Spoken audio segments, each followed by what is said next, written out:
Hello class, my name is Ankit Kumar. आज हम news in depth में बात करने वाले हैं कि रिसेंटली क्या हुआ। कल हमने ये देखा कि हमारे जो प्रधानमंत्री हैं श्री नरेंद्र मोदी जी, इन्होंने आरबीआई को ये बोला है कि एक 10 साल की नई स्ट्रेटजी बनाओ और इसके अंदर आपको क्या करना है कि जो हमारा जो रुपीज है, हमारा जो इंडिया का करेंसी है, इसको ग्लोबल करेंसी बनाना है और आपको इसके लिए 100 दिन का टाइम मिल रहा है। इन्होंने साफ साफ बोला है कि देखो, जब तक मैं आऊंगा तो मैं ही फिर से इलेक्ट हो गए, तो जब तक मैं इलेक्ट होके दोबारा नहीं आ जाता हूं तो आपके बीच आपके पास 100 दिन का टाइम बचा हुआ है और इस 100 डेज में आप क्या करो कि एक 10 साल का स्ट्रेटजी बना लो और उसके बाद हम ये देखेंगे कि हम कैसे इंडियन करेंसी को ग्लोबल करेंसी बनाएंगे। ठीक है, अब देखते हैं। जैसा कि आप यहाँ पे न्यूज वाले कटआउट पे देख रहे हो कि PM Modi asked RBI to prepare 10-year strategy for global acceptance of Indian rupees. अब देखो, ये जरूरी क्यों हो गया है, क्योंकि आपको पता है कि हमारी इंडिया की जो इकोनॉमी है सबसे लार्जेस्ट ग्रोइंग इकोनॉमी है, बहुत ज्यादा बूम हो रहा है हमारी इंडिया की इकोनॉमी के ऊपर और अब चाहते हैं हम कि हमारी करेंसी को भी एक वैल्यू मिले। कब तक हम इस डॉलर की मोनोपोली को देखते रहेंगे? तो इसीलिए नरेंद्र मोदी जी ने एक नया इनिशिएटिव लिया है। अब क्या है न्यूज में, एक बार हम देखते हैं। तो पीएम मोदी ने कॉल किया है कि इंटरनेशनलाइजेशन करना है किसका, इंडियन रुपीज का। मंडे को पीएम मोदी ने बोला रिजर्व बैंक ऑफ इंडिया को कि आपको 10 साल के लिए एक स्ट्रेटजी प्रिपेयर करना है जिसके अंदर आपको ये चीज दिखाना है कि ग्लोबली जो है हमारी इंडियन करेंसी को एक्सेप्ट किया जाए। ठीक है, and meet the credit need of every segment of the country's economy particularly in youth. और एक चीज और बोला गया। सबसे पहले तो बोला गया कि आपको स्ट्रेटजी बनानी है 10 साल के अंदर डिजिटल करेंसी का, और सेकंड क्या है इसके अंदर कि क्रेडिट नीड के बारे में बोला गया है। इसमें ये बोला गया है कि चाहे वो छोटे लोग हो, बड़े लोग हो, छोटे स्केल पे हमें जो लोन प्रोवाइड करते हैं या बड़े स्केल पे लोन प्रोवाइड करते हैं, उन सबको लोन आसानी से मिल जाए ताकि बहुत सारे स्टार्टअप्स इंडिया के अंदर ओपन हो सके और एक यूथ के अंदर एम्प्लॉयमेंट जनरेट हो सके। अब देखते हैं आरबीआई को लेके कि देखो रिसेंटली क्या हुआ है कि आरबीआई के 90 साल पूरे हो गए। 1 अप्रैल 2024 को भी 90 इयर्स का हमारा आरबीआई हो गया। आरबीआई का जो फॉर्मेशन हुआ था वो 1934 के अंदर आपको देखने को मिला था। ठीक है, और 1 अप्रैल 1935 से आरबीआई जो है ये इन फोर्स आ गई थी और ये जो है ये हमारा सेंट्रल बैंक का काम करती है। पिछले 90 साल से जो ये हमारे इंडिया के अंदर सेंट्रल बैंक का काम कर रहे। देखो, आरबीआई का काम जो है ना, बहुत सारे आरबीआई के पास काम है, जैसे फिस्कल डेफिसिट को कंट्रोल करना, मॉनेटरी पॉलिसीज बनाना। तो ये सब कुछ काम है जो आरबीआई को इंडिया के अंदर करने होते हैं। अब अर्ली ईयर्स एक बार हिस्ट्री देख लेते हैं आरबीआई का। क्या अर्ली ईयर्स क्या था? तो जैसा कि मैंने आपको बताया था कि मार्च 1934 में क्या हुआ था कि आरबीआई को सेटअप किया गया था। सबसे पहले आरबीआई का जो सेटअप है वो मार्च 1934 में किया गया था और उसके बाद फाइनली जो है 1 जनवरी 1935 को लोकल बोर्ड के अंदर इसको ऑपरेट कर दिया गया था और इसको नेशनल लेवल पे अगर हम बात किया जाए तो 1 अप्रैल 1935 से ये नेशनल लेवल पे काम करने लगा था। ठीक है, अब जब पार्टीशन हुआ, अब आपको ये लगेगा कि ये तो 1935 में बना था, तो पार्टीशन के बाद फिर पाकिस्तान इंडिया अलग हो गया। तो देखो, पार्टीशन के बाद जो हमने एक चीज देखा था ना, जो हमारा स्टेट बैंक ऑफ इंडिया है, तो स्टेट बैंक ऑफ इंडिया जो हमारी, तो वो क्या हो गई, वो कमर्शियल बैंक बन गई। और पाकिस्तान में क्या हुआ कि जो स्टेट बैंक ऑफ पाकिस्तान है उसको इन्होंने सेंट्रल बैंक बना दिया, जैसे कि सेम हमारे इंडिया में आरबीआई का काम करता है। ठीक है, The RBI's relationship with the government has been testy at times. ठीक है, उस समय के हिसाब से तो काफी सही था, but the bank has been steadfast in defending its turf where the government had tried to interfere. बात तो देखो बिल्कुल सही है। क्या हो रहा है कि आरबीआई के साथ, अब देखो ये फाइनेंशियल इंक्लूजन की बात होती है, फाइनेंशियल स्टेबिलिटी की बात होती है, तो आरबीआई के पास बहुत सारे काम से, जैसे उसको फिस्कल डेफिसिट को कंट्रोल करना है, इन्फ्लेशन टारगेट करनी होती है, बहुत सारी चीजें इसको करनी है, मॉनेटरी पॉलिसी बनी है। अगर गवर्नमेंट इंटरफेयर करती रहेगी कंटिन्यू इसके अंदर, तो कहीं ना कहीं आरबीआई के ऊपर जो है वो इस पॉलिटिकल इंटरफेरेंस की वजह से आरबीआई सही से काम नहीं कर पाएगा। तो आपको कहीं ना कहीं आरबीआई को कुछ हद तक एक फ्री हैंड देना पड़ेगा ताकि वहां पे जो ब्यूरोक्रेट्स बैठे हैं वो एक पॉलिसी बना सके जिससे इंडिया के अंदर इकोनॉमिक रिफॉर्म आपको देखने को मिले। अब देखते हैं कि देखो इंडिया ने बहुत सारी चीजें फेस की है पास्ट में, और इंडिया के साथ साथ चूंकि बैंकिंग सिस्टम की बात है, फाइनेंस की बात है, तो आरबीआई ने भी बहुत सारी चीजें फेस की पास्ट में।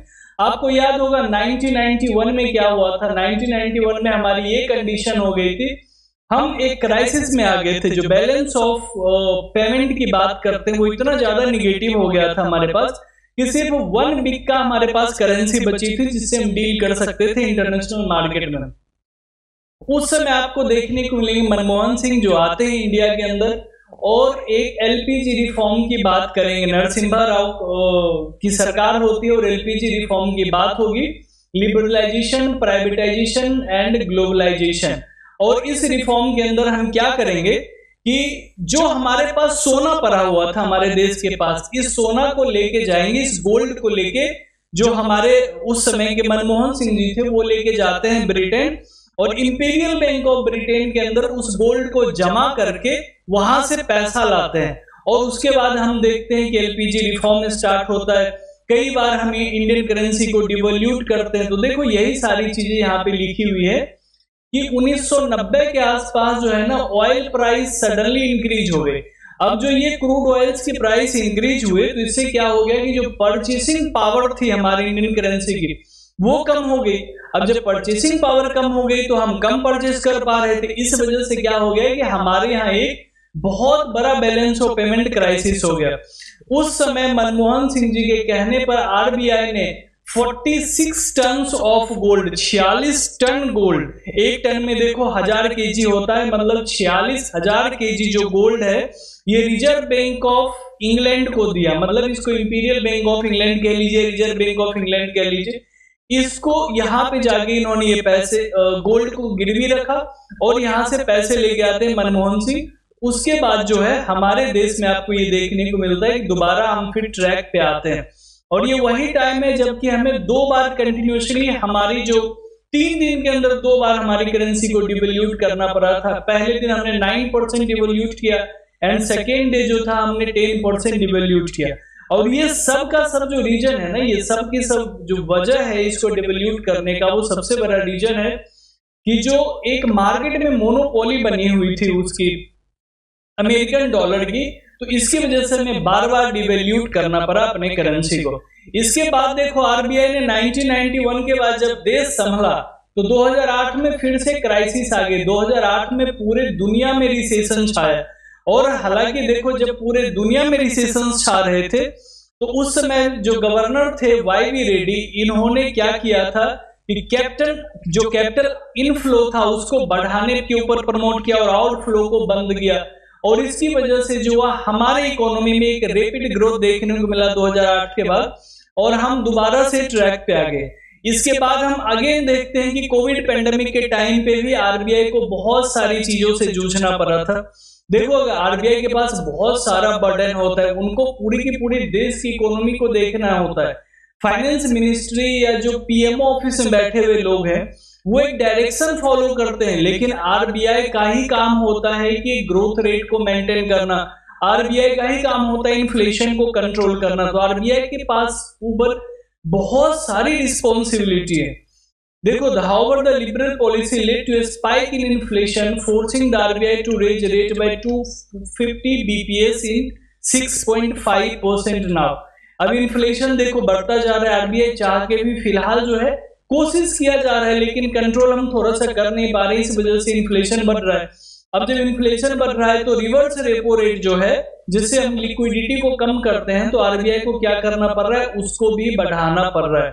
साथ ही साथ हमने क्या देखा कि आरबीआई ने यूपीआई रिवॉल्यूशन लेके आई आरबीआई बैंकिंग सिस्टम में। अब देखो ये यूपीआई रिवॉल्यूशन जो है ये सिर्फ इंडिया नहीं, वर्ल्ड की बहुत सारी कंट्री ने, देखो इंक्लूडिंग नेपाल, भूटान और मिडिल ईस्ट की भी कुछ कंट्री जिन्होंने यूपीआई को वहां पे लीगल माना है और उससे पेमेंट वो लेने लगे हैं।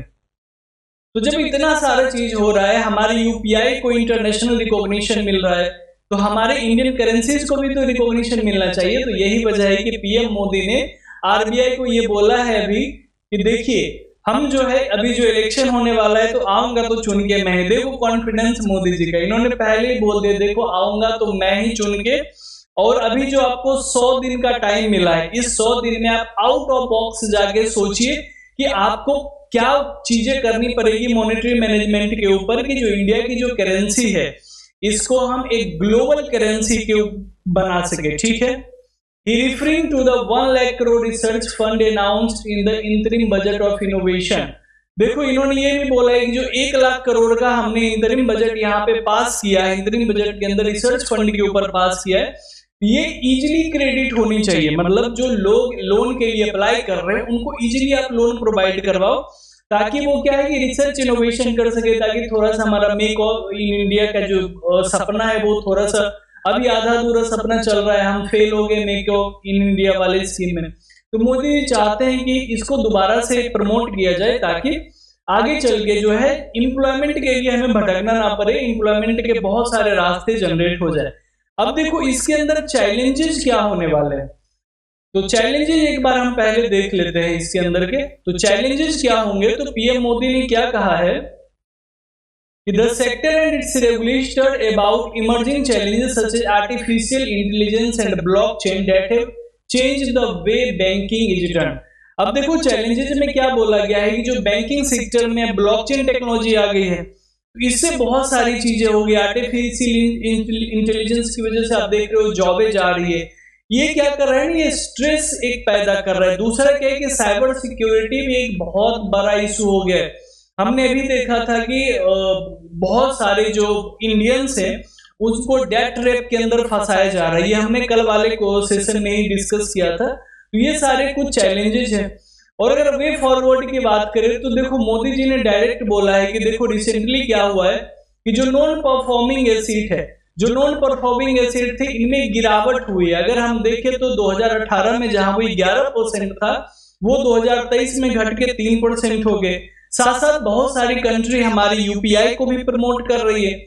इसके साथ साथ जो फाइनेंशियल इंक्लूजन की अगर हम बात करें तो देखो जो डिजिटल पेमेंट हमने किया है, तो 2017-18 में हमने 2071 करोड़ का डिजिटल ट्रांजैक्शन किया, वो बढ़ के देखो 2022-23 में 13,462 करोड़ हो गया, करीब करीब 6 टाइम्स यहाँ पे देखने को मिला है। तो कहीं ना कहीं ये चीज हमें दिख रही है कि जो चीज हम कर रहे हैं, हमारी करेंसी जो है भले थोड़ा सा अभी मार्केट अप डाउन होता रहता है, लेकिन कहीं ना कहीं इंडियन करेंसी रुपीज को रिकॉग्नाइज किया जा रहा है, हमारे पेमेंट सिस्टम यूपीआई को भी रिकॉग्नाइज किया जा रहा है वर्ल्ड वाइड। तो नरेंद्र मोदी जी यही चाहते हैं कि अब जो हमारी इंडियन की करेंसी है इंडिया की रुपीज, उसे हम अब डिजिटल करेंसी बना दे, इसे हम एक ग्लोबल करेंसी, देखो डिजिटल करेंसी बनाने के लिए भी बहुत सारे स्कीम्स चलाए गए। अब चाहते हैं मोदी जी की इसको हम एक ग्लोबल करेंसी बना दे, और जो ट्रेड हम करते हैं वो भी हम इंडियन करेंसी में करें। साथ साथ जो हम लोन्स प्रोवाइड करते हैं, देखो लोन्स में सिर्फ ये नहीं कि यूथ को लोन देने की बात की गई, नहीं, जो लोन्स हम बाकी बाहर के देशों को भी अगर दे रहे हैं, सपोज करो कि अगर हम श्रीलंका को कुछ लोन दे रहे हैं या बांग्लादेश को अगर हम लोन प्रोवाइड करेंगे, तो वो लोन भी हम इंडियन रुपीज में देंगे, ताकि एक इंटरनेशनल मार्केट में हमारे इंडियन रुपीज को क्या हो कि थोड़ा सा इसका वैल्यू बढ़े। तो ये था आज का आपका सेशन। आई होप आपको क्लियर समझ आ गया होगा कि आखिर प्राइम मिनिस्टर मोदी इतना फोर्स क्यों कर रहे हैं, इतने जोर क्यों डाल रहे हैं कि हमारी इंडिया की करेंसी को डिजिटल करेंसी बनाने के लिए इतनी मुहिम क्यों चलाई जा रही है। तो मिलते हैं अगले सेशन में, तब तक के लिए थैंक यू सो मच।